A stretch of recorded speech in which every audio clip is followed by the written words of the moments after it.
তোর কথা চ্যানেলে সকল শ্রোতাবৃন্দতে জানাই স্বাগত। শতরূপে সারদা স্বামী গম্ভীরানন্দ সর্বাধ্যক্ষ শ্রীরামকৃষ্ণ মঠ ও রামকৃষ্ণ মিশন, বেলুড় মঠ, হাওড়া। নিবেদিতার ধ্রুব মন্দির। 1. ভারতীয় মাতা সম্পর্কে স্বামী বিবেকানন্দ। মাতা সারদার কাছে নিবেদিতাকে সমর্পণ। স্বামী বিবেকানন্দের আহ্বানে ভগিনী নিবেদিতা ভারতবর্ষে এসেছিলেন ভারতীয় নারীদের শিক্ষাদানের জন্য। নারী ও জনগণ উভয়ের উন্নয়নই ছিল বিবেকানন্দের ভারতীয় জীবনব্রত, যার ওপর নারী শিক্ষার ভার স্বামীজি অর্পণ করতে চেয়েছিলেন। সত্যই তাকে উপযুক্তভাবে প্রস্তুত করার ভারও তাকেই নিতে হয়েছিল। শিক্ষাতত্ত্ব কি তা মার্গারেট এলিজাবেথ নোবেল যথেষ্টই জানতেন স্বামীজির সঙ্গে সাক্ষাতের পূর্ব থেকেই, কিন্তু ওই শিক্ষানীতিকে ভারতীয় খাতে প্রবাহিত করতে হলে ভারতবর্ষ আসলে কি তাও জানা দরকার। তাই স্বামীজি প্রথমেই নিবেদিতা প্রভৃতি অনুরাগীদেরকে নিয়ে ভারতবর্ষের নানা দিকে পরিভ্রমণ করেছিলেন।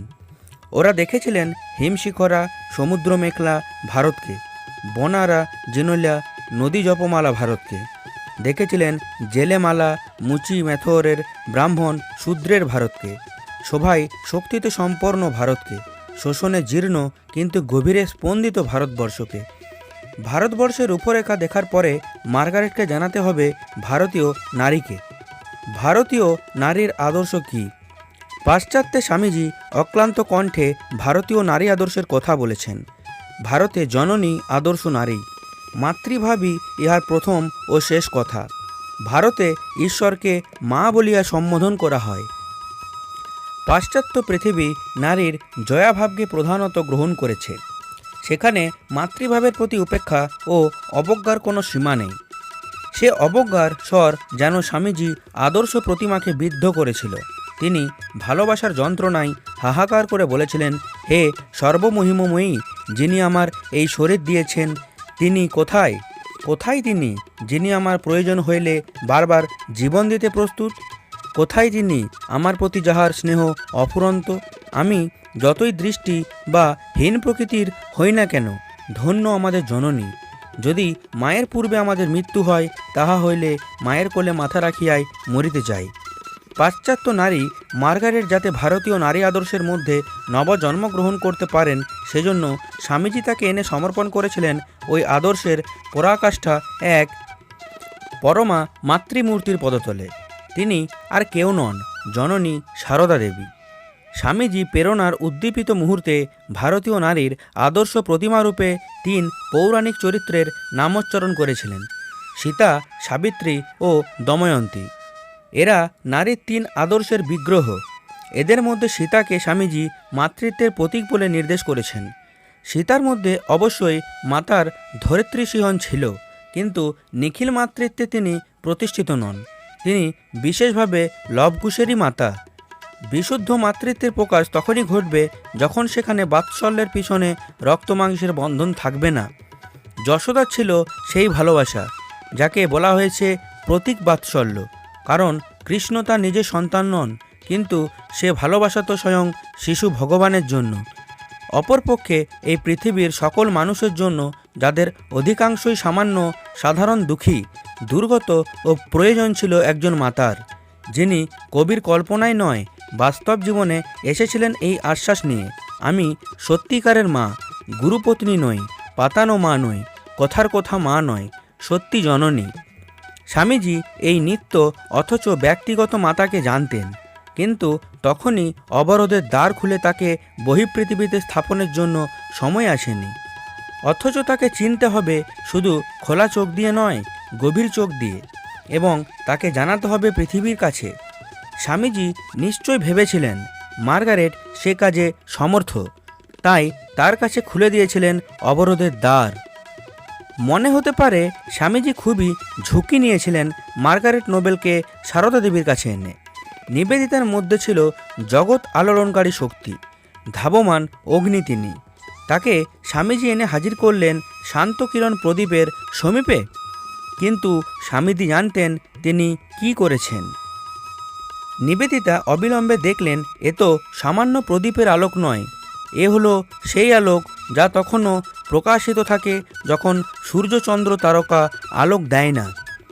নিবেদিতা বুঝলেন আলোকের আলোক যা তার উৎসের সম্মুখীন তিনি। কিভাবে নিবেদিতা তা বুঝেছিলেন তা দুর্জেয়, কিন্তু তার বোধের প্রমাণ ও প্রমাণাবধি পাই তার পত্রাবলী থেকে। অথচ ভুল বুঝবার কারণ ছিল প্রচুর।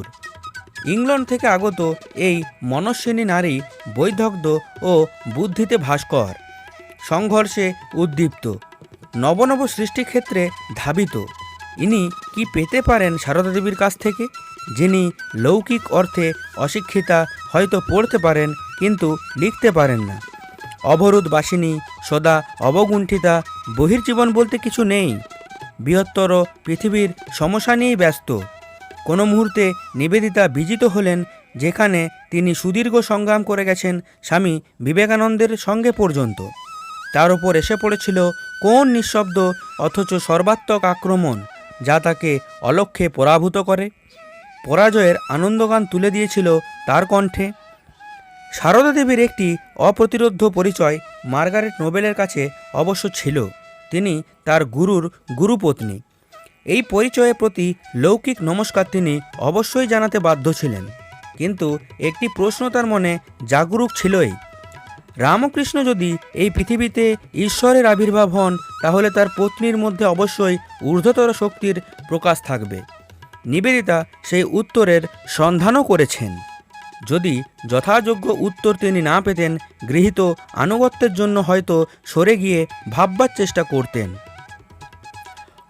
অবতারের পত্নীরা অবতারের উপযুক্ত মহিমা নিয়েই আসবেনই, এটা সাধারণ সত্য নয়। পূর্ব নির্ধারিত ধারণার শৃঙ্খলে বাঁধা পড়ে না পৃথিবীর বাস্তব সত্য।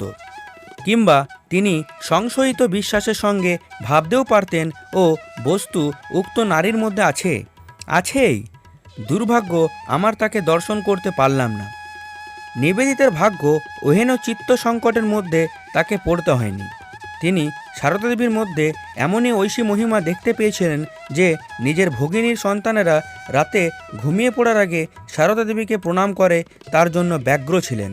এবং এসকে ব্যাকফ্লিটের মতো সমাজবিজ্ঞানীর যখন প্রথম সন্তান হবার সম্ভাবনা দেখা গিয়েছিল, তখন মিসেস র্যাডক্লিফকে বলেছিলেন জন্মাবার পরে তিনি ওই সন্তানটিকে নিয়ে যাবেন সারদা দেবীর কাছে, যিনি আপাত দৃষ্টিতে খুব সাদাসিধে হিন্দু রমণী, তবু আমার ধারণায় বর্তমান পৃথিবীর মহত্তমা নারী।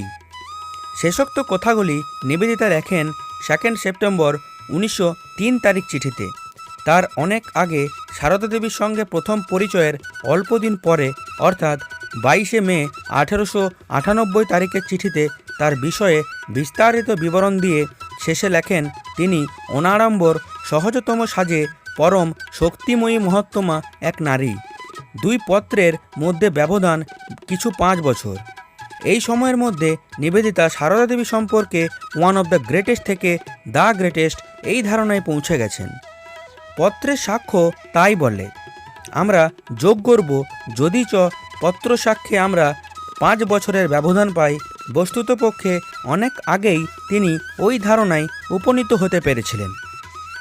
ঈশ্বর কথা চ্যানেলের পাঠ আপনাদের ভালো লাগলে লাইক, শেয়ার ও সাবস্ক্রাইব করবেন। ধন্যবাদ।